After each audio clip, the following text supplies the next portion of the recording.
For this one, I'll be using one of these styrofoam cones from the Dollar Tree, a package of Model Magic, I got that from Walmart, and this redesign silicone mold that is in my Amazon shop, link in the description box. And I also have this candle cup. You can find those online as well as in any craft stores. This candle cup is going to be the base for our Christmas tree, and I glued that with some 3-in-1, Beacon 3-in-1, and some hot glue as well. There are a lot of things you could use for a Christmas tree base. This is just one idea. I do put some cornstarch in that mold so that it will release my clay easily. And this Model Magic is basically foam clay. I'm going to be making a bunch of these little leaves, and so I will just mold on one side there and then snip off those leaves to use them individually.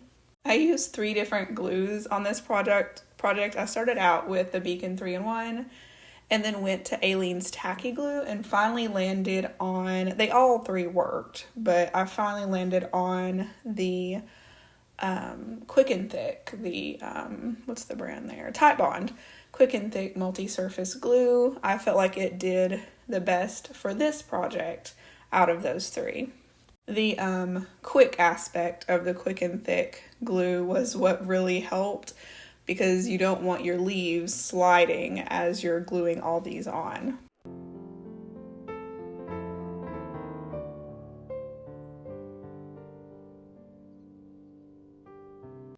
It was about the second row up that I realized I needed to paint this cone green. This is the green I'm going to be using to paint the whole tree, but this will help me out so that you won't see that white underneath the clay pieces. And that is English Ivy by Apple Barrel.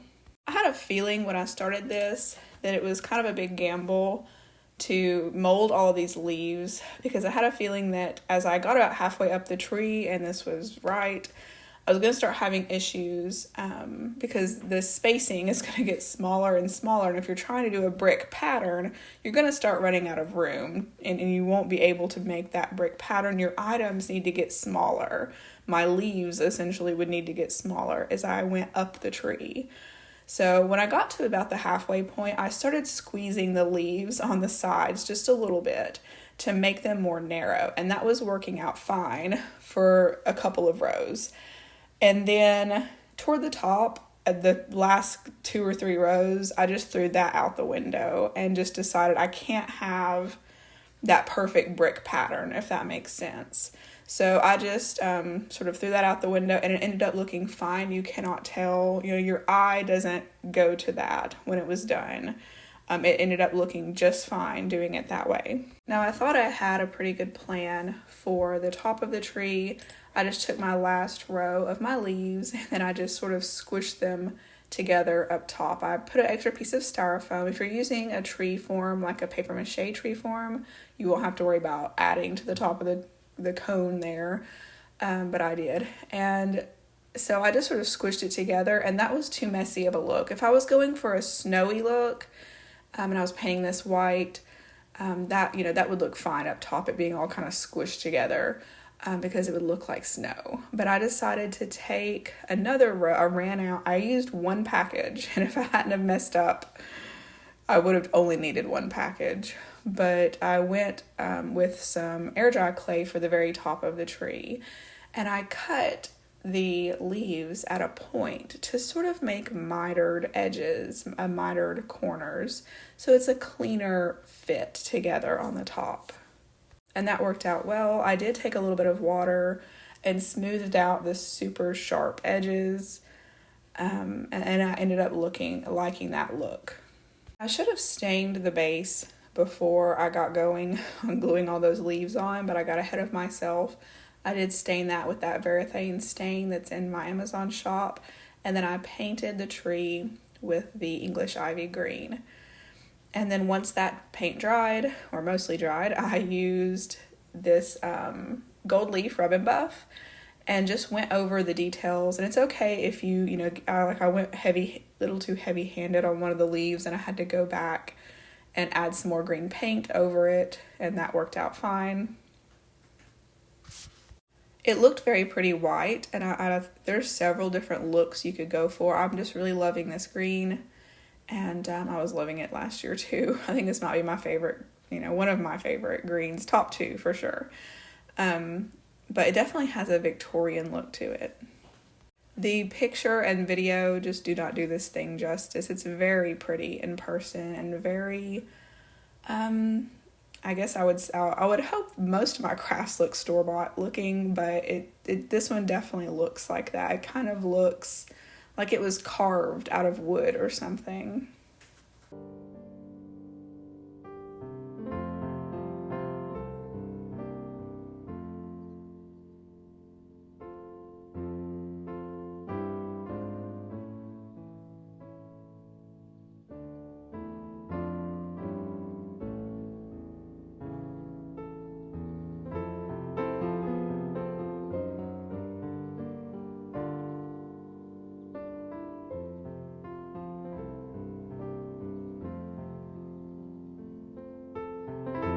Okay guys, this video is a part of the Just Our Imagination monthly challenge playlist that is hosted every month by Kathy Jo DIYs, Rustic and Lace DIY, and this month the co-host is me. What makes it a challenge is that every month the hosts pick a challenge item each. You have to use all of the challenge items in your video. This month, the challenge items are a candle, has to be a real candle, not battery powered, a whisk, and bobby pins. Yes, a whisk and bobby pins. It was really tough this month. I will have the links to the host channels, Kathy Jo and Brenda's channels, down in the description box, as well as the link to the playlist. But let's see what I came up with.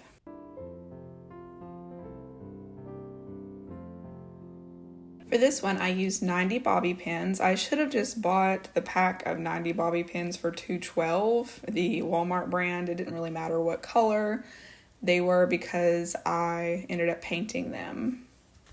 One pack I was gonna try both ways for you guys. I don't think y'all will ever recreate this, but if you did, let's just go with it. So I left them all together, pressed up together, and spray painted them, and then on the other one I spread them out and spray painted them. I wanted to see which way would be better, just for information's sake.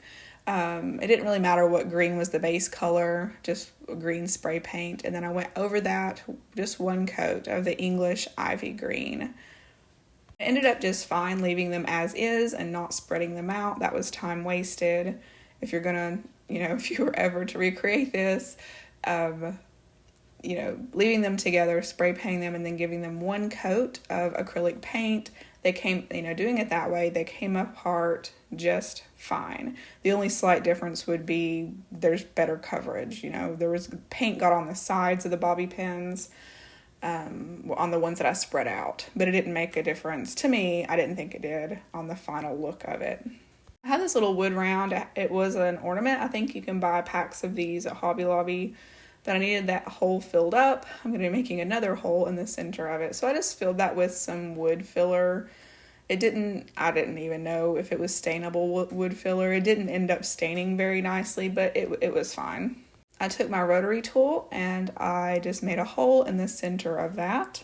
I used wood glue to glue in there a skewer stick from the Dollar Tree.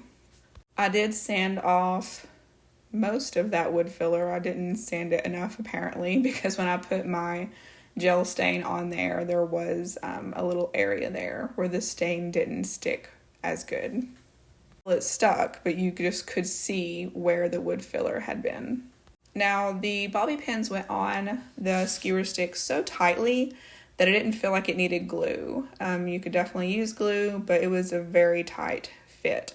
And I wanted them to be angled down, like my branches to be angled down, but it was too sparse that way, so I was disappointed in that. So I just had them sticking straight out instead of angling them down, because I couldn't fit as much on there. And the branches were too spread out, angling them down. Now I did have to use my tin snips to cut these. These were very tough to cut. I tried wire cutters, I tried what else? My shears, my like outdoor gardening shears. I tried those as well, and I had to use the 10 snips. If I were you, I would just take, a thicker crafting wire to do this and go ahead and buy green so you don't have to paint it. Maybe like an 18 gauge, I'm not sure, but you would just know by looking at it about this thickness of wire in green, and then you could just crimp, fold the wire over. It's easier to cut, like a million times easier to cut, crafting wire is. And I would definitely, if I was going to do this again, I would definitely go that route. I just cut a few groups of the bobby pins and just used those little notches on the bobby pins for where I wanted to cut them, and just they got smaller and smaller as it got to the top of the tree. I have these little rusty stars in my Amazon shop. There is the link there on the screen. And I'm just going to glue 2 of them together because they're sort of one-sided, I guess you could say. So I wanted them to be sort of 3D.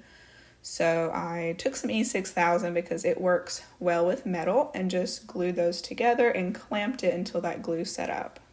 And then I took some more E6000 and just set that star on top and used some masking tape to hold that still until the glue set up. This definitely did turn out cute. It's a little bit industrial looking.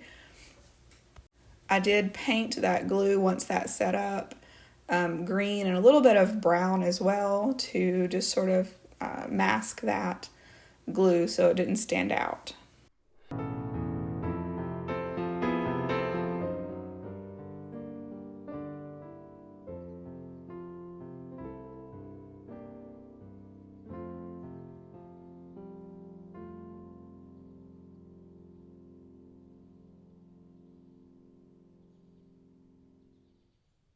This is not a sponsor. And I don't usually do stuff like this, but with all the holiday eating coming up, I wanted y'all to know about this family owned and operated. It's a direct to consumer beef farm. If you're looking for somewhere to get quality beef for your family shipped to your home, you want to check out McBrideAngus.com. If you like to support American farmers and family run businesses, check them out.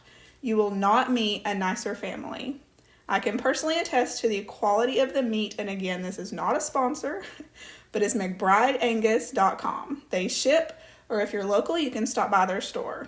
All the information's on their website, and you can use coupon code McBride25 for $25 off your first order.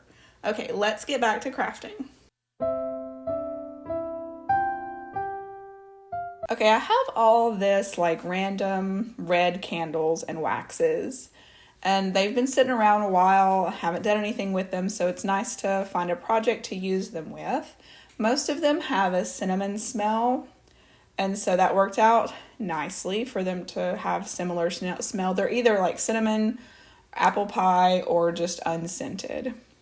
And the only reason I'm using one of these taper candles is because I don't have a wick long enough to use, so I'm going to need the wick out of that taper candle.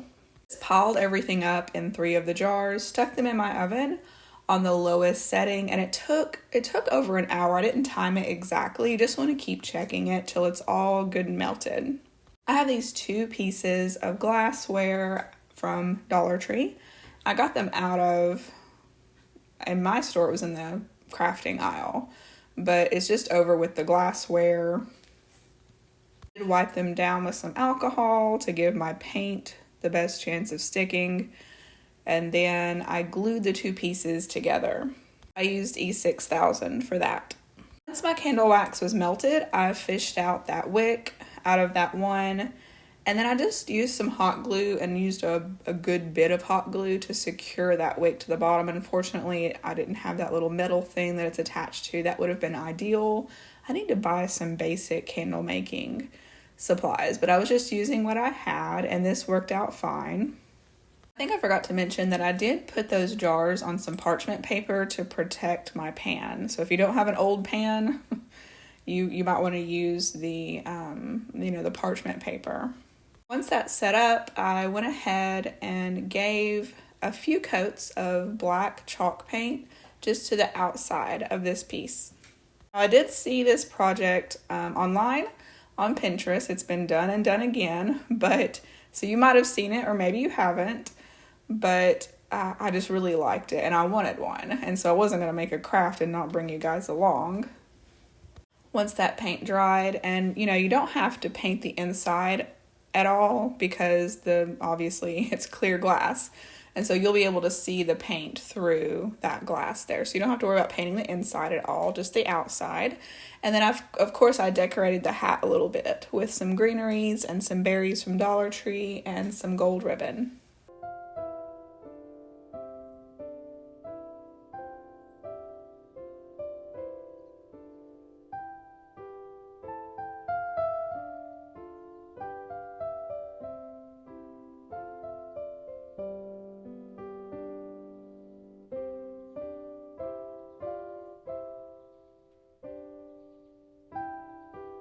This one, I have these 2 tin cans. I didn't get the ounces because the label's been off of them for a while, but the taller one was 7 inches tall, and then the shorter one was 5 inches and a quarter. So there's that if that helps. I did sand them some just to give the paint the best chance it had of sticking. And I painted just the tops and bottoms. I didn't need to paint the ribbed part on the cans, but I gave them a coat of truffle chalk paint. This will be a free printable in the description box if you're interested, and it's both of the labels for this project. I wanted to do a larger can and a smaller can if I wanted to do 2 different looks, if that makes sense. This is another challenge item, the whisk, and I underestimated how tough the wire in a whisk is. I tried the wire cutters, I tried the pruning shears, and what I had to do was use the tin snips to cut the wire. But then I realized if I just went back and forth with the wire, it eventually broke. And so if you were ever fixing to throw out a whisk and you were like, I want to harvest this wire to use it on a project, just bend it back and forth over and over. That's a much more wrist saving thing to do than to get out the tin snips. And so that worked out fine. Using my Crocodile Big Bite that is in my Amazon shop, I punched 2 holes for the handle to go through. And again, this was some pretty tough wire. It took a little bit of strength to bend it. And so it actually, made a really nice handle for what I ended up using the larger one for, because I wanted it to be pretty sturdy. And I don't think if I used a thinner, more flexible crafting wire that it would have worked as well for this project. Now for the larger one, I didn't care that I had that exposed cut wire there for what I was, again, going to be using it for. But for the smaller one, I'm making more of a gift item. And so I wanted to cover up that possibly sharp end of that wire. And so I'm just taking some E6000 and I'm going to glue the wire and the end to each other, if that makes sense, and cover up the end of that wire with that bead. There's more than one way to skin a cat on these labels. You could print them on different types of paper. What I did is I used it's a sort of a cardstock thickness paper, but what it is it's called matte presentation paper is what it's called. Sort of like matte photo paper. It's the same size as a regular sheet of paper, 8.5 by 11. And so this printable is sized to that size, 8.5 by 11. And then you just cut straight down in between those 2 labels to make each label. I used E6000, but of course you could Mod Podge it, use different, just about any type of glue I think would work for this.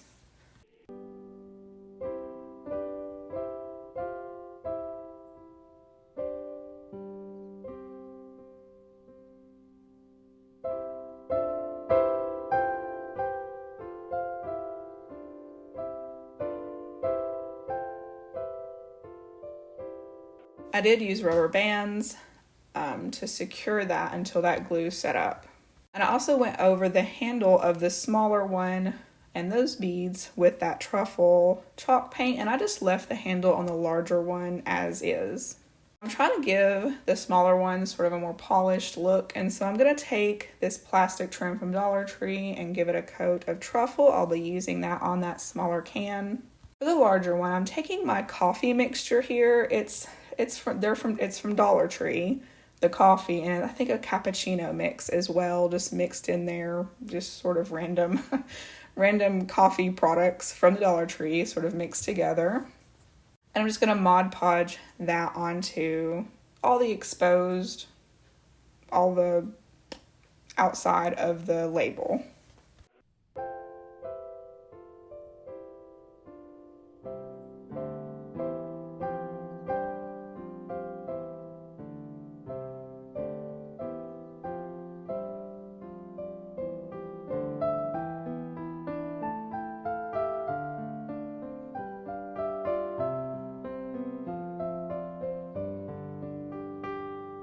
I was jumping the gun a little bit. I hadn't put on the trim yet on the smaller can, and I started using the gold leaf rub and buff, but then I realized I needed to go ahead and put that trim on there first.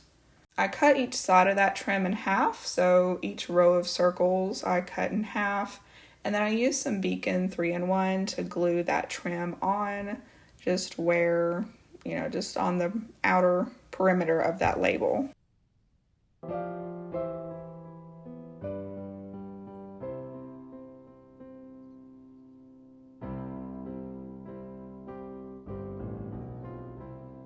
Once the glue or the Mod Podge set up underneath that coffee mixture, I went over the top, and it did create somewhat of a mud, and that's okay, that's normal.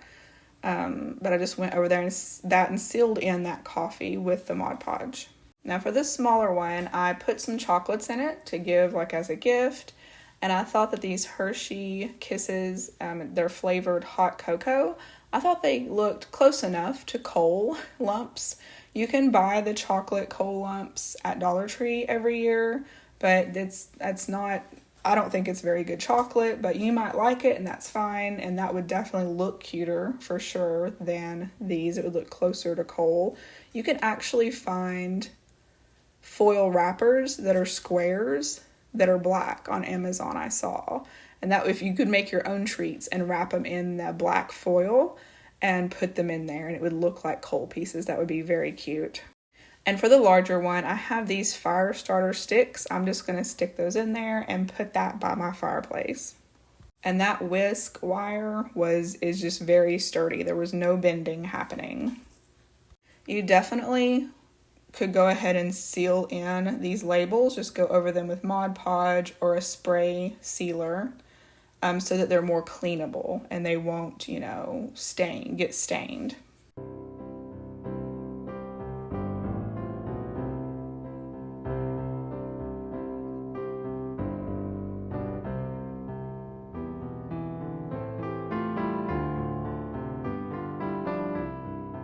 Don't forget to go check out that playlist and see. I'm so interested to see what everyone else did with the bobby pins and the whisk.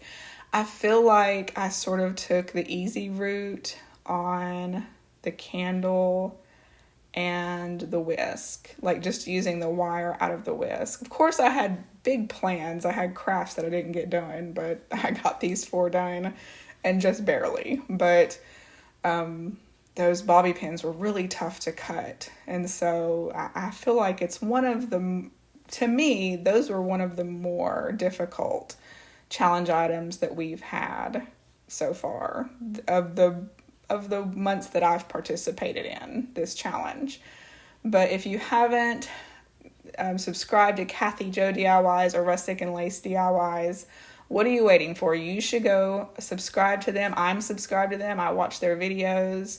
They are awesome crafters, and just really fun to watch. So you should go subscribe to them if you're not, and go check out that playlist. You might find some other crafters that you didn't even know was out there. That playlist like this is a great way to find new crafters to watch. But I thank you so much for watching this video, and if you're not subscribed to my channel, go ahead and hit that like button, subscribe, and even hit the hype button if you're able to. But thank you so much for watching. I hope you have a wonderful day. See you in the next one.